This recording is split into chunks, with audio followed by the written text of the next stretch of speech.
Fans of Alice Munro know her as the queen of the short story. Now she's been honored with a Nobel Prize for her wise and sensitive tales.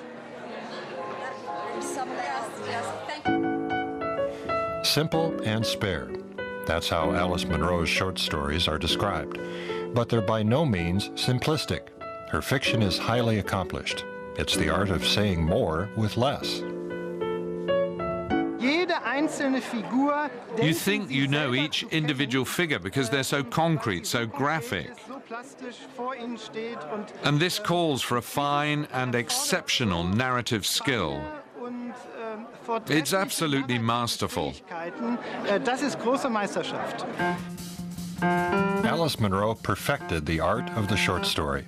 She has more to say in 30 pages than some writers have in 300, the Nobel Prize jury said. Munro herself has said she often had no time to write a long novel.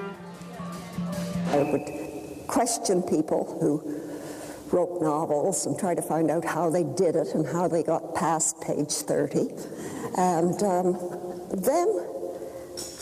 with the approach of old age, I began to just think, well, lucky I can do anything at all.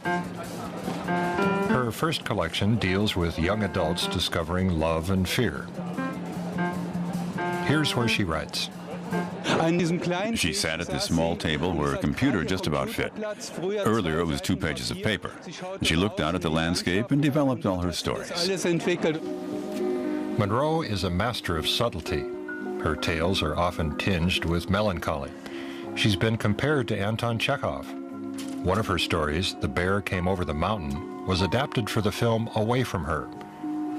A woman suffering from Alzheimer's disease decides to go into a nursing home because she doesn't want to be a burden to her husband.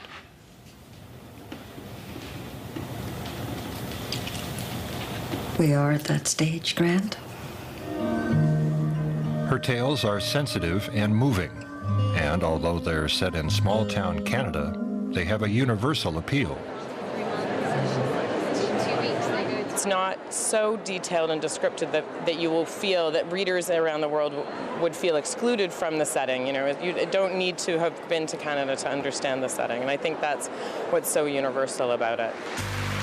Alice Munro put down her pen a few years ago, but now, after winning the Nobel Prize, she says she might change her mind.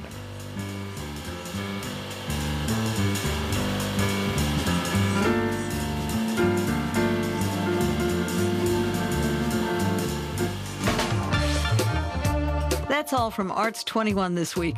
If you want more, visit our website at dw.de/culture.